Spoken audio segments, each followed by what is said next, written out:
She was an Emmy-winning television darling, with 2 Emmys already to her name before she even turned 21. Christy McNichol was shining everywhere. She starred in hit TV shows, led major films, and even released music with her brother. Then, suddenly, left Hollywood and abandoned her entire career. So what happened? The answer starts in Paris during the filming of what was supposed to be her next big movie. Something happened there that changed her career forever. This is the video where we expose the truth once and for all. How did it all begin?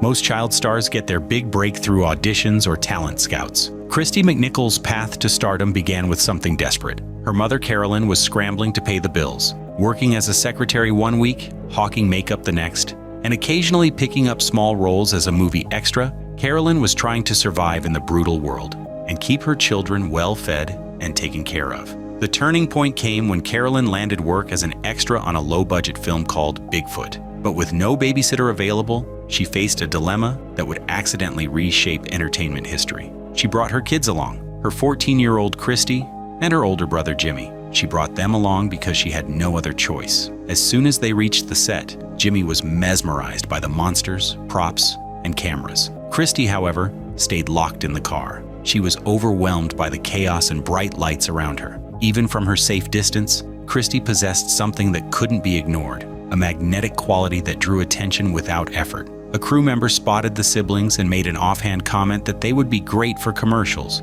It was the kind of casual remark people make dozens of times on film sets, but this one stuck. Soon both McNichol children were auditioning. Jimmy found steady work, but Christy discovered something more powerful than booking jobs. She had the rare ability to command a camera's attention. She had an emotional authenticity that casting directors found irresistible, and she possessed a depth that seemed impossible at her age.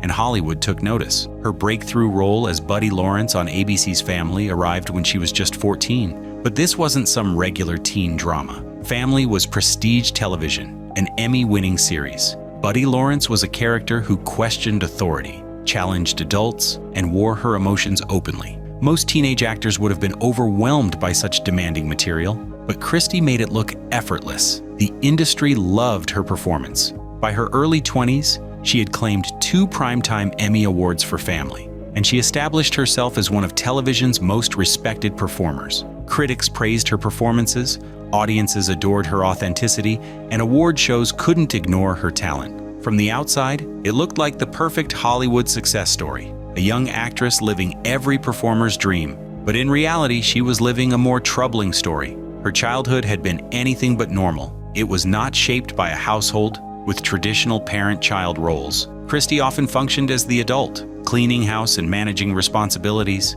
When Family began, Christy didn't experience the excitement most teenagers would feel landing such a prestigious role. Instead, she approached it with the professionalism of someone carrying adult responsibilities. She described herself as a miniature adult, toting a briefcase to work daily, while her peers worried about homework and social drama. That was the first sign that something was wrong. What was it? Wait a little bit longer to find out. The McNichol siblings' success extended beyond acting when they released a self-titled pop album in 1978. Their cover of He's So Fine actually cracked the Billboard Hot 100, and they became regular fixtures on variety shows. They even shared the stage with the Carpenters during a Christmas special. The image of the talented McNichol duo only amplified Christy's fame, but it also intensified the pressure crushing her behind the scenes. What made Christy's situation dangerous was her inability to establish boundaries. When agents or family members presented new opportunities, she accepted them automatically. There were no breaks,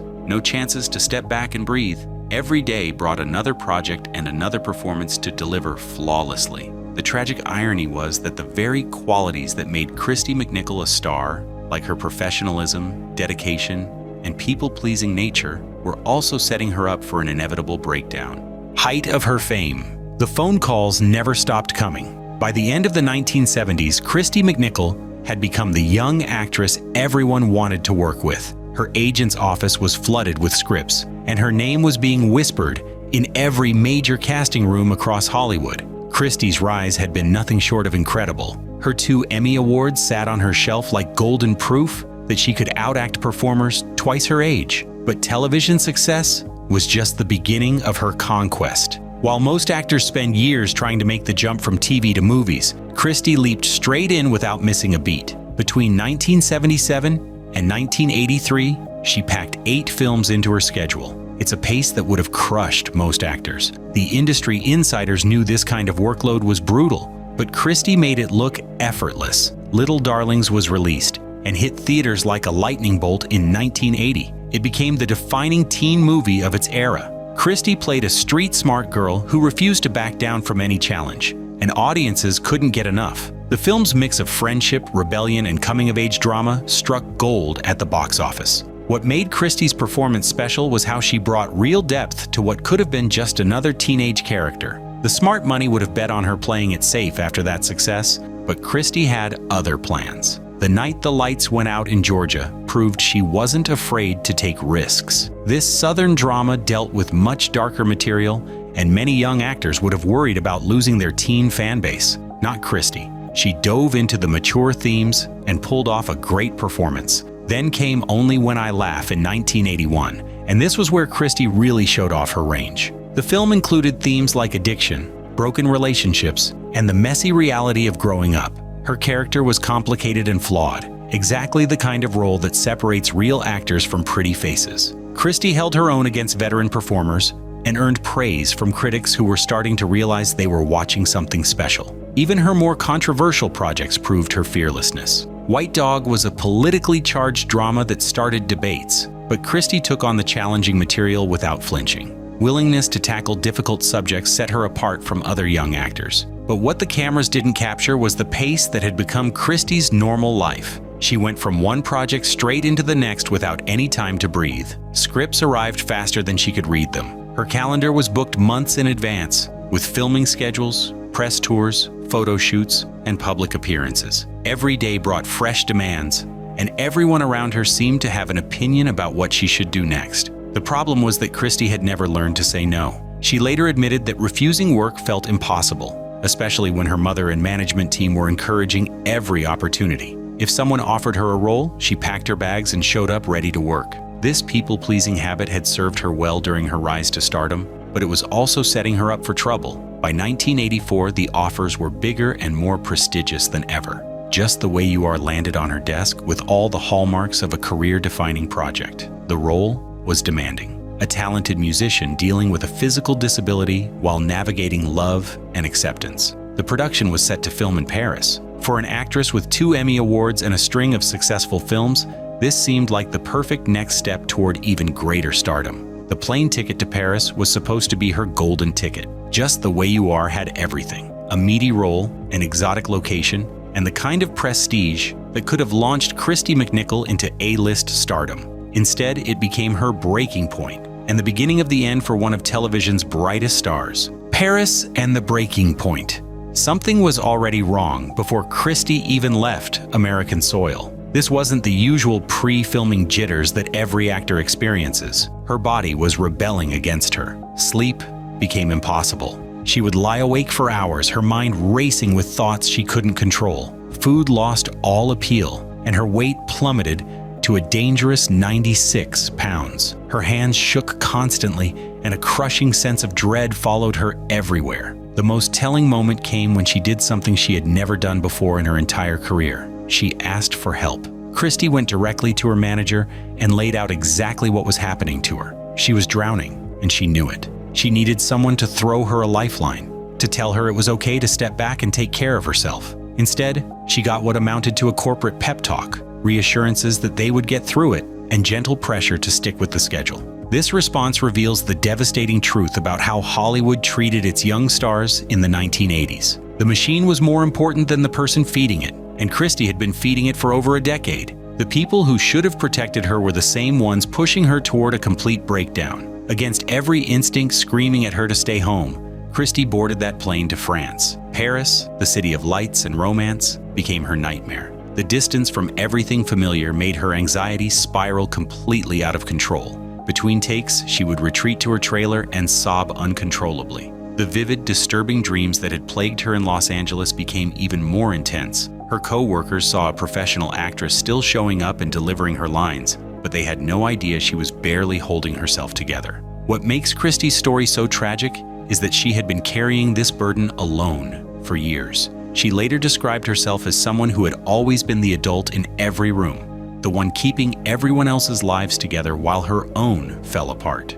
There had never been space for her to process her own feelings or address her own needs. The little girl who had started working at 14 to help her family pay bills was still trying to take care of everyone else, even as she crumbled inside. The breaking point came during a holiday break when she returned to California. For once, fate put the right person in her path at exactly the right moment. A close friend took one look at her and knew she needed immediate professional help. The specialist who evaluated her didn't dismiss her symptoms or suggest she just push through them. Instead, he gave her permission to prioritize her own well-being. The doctor's diagnosis was that years of suppressed anger, grief, and trauma had finally reached a boiling point. All the emotions she had buried while performing for the world had erupted at once, creating a perfect storm of anxiety and depression. He advised her not to go back to Paris to finish the film. He told her to choose herself over her career. For the first time in her life, Christy McNichol made a decision based solely on what was best for her mental health. She stayed home. It should have been celebrated as an act of incredible courage and self-awareness. Instead, it became the moment that marked her as being difficult in the industry. Without any real information about what was happening, gossip magazines and entertainment reporters created their own narrative. Stories claimed she was battling drug addiction, alcoholism, or severe mental illness. The studio's response with a vague statement about a chemical imbalance only made things worse by feeding speculation. This media circus perfectly shows how Hollywood has always treated mental health crises. Instead of compassion or understanding, the industry's first instinct was to protect the investment and control the narrative. Christy's genuine struggle with anxiety and depression never got the same attention as the wild rumors about her supposed addictions. When she finally returned to complete Just the Way You Are, something had changed. The movie that was supposed to elevate her career barely made a ripple when it was released. After that, projects still came her way, but they were smaller and less prestigious. Films like Love, Mary, and Dream Lover came and went without making any cultural impact. Even titles that seemed promising, like You Can't Hurry Love and Two Moon Junction, failed to recapture her earlier magic. The Paris breakdown had created a dividing line in her career. Everything before felt like watching a rising star, and everything after felt like watching someone going through the motions. But sometimes the most interesting chapter of a story comes after what seems like the ending, and her next move proved she still had some fight left in her. In the late 1980s, NBC offered her a lifeline disguised as a regular television role. Empty Nest was a warm ensemble comedy drama connected to the Golden Girls universe, and it gave her the chance to play Barbara Weston, a police officer who brought both heart and humor to every episode. This wasn't the intense, emotionally demanding work that had broken her in Paris. It was steady, reliable, and surprisingly healing. The role allowed her to rebuild some stability in her life while working in a much healthier environment. She stayed with Empty Nest for over 100 episodes across 7 seasons, proving she could still connect with audiences. For a while, it seemed like she had found a way to have both a career and her sanity. But the demons that had surfaced in Paris hadn't disappeared. The mood swings, emotional exhaustion, and periods of deep depression continued to cycle through her life. Finally, she got the diagnosis that explained years of struggling. She had bipolar disorder. Having a name for what she had been experiencing was both a relief and a revelation. Suddenly, the extreme highs and devastating lows that had defined so much of her adult life made sense. The diagnosis also helped her understand that managing her condition would require constant vigilance and self-care. In 1992, midway through Empty Nest's 5th season, Christy made another decision that shocked the entertainment industry. She left the show. She returned briefly before the series ended, but it was clear to everyone watching that she was no longer willing to sacrifice her well-being for her career. Hollywood had already taken her childhood and pushed her to the breaking point. She wasn't going to let it take anything else. The exit from Empty Nest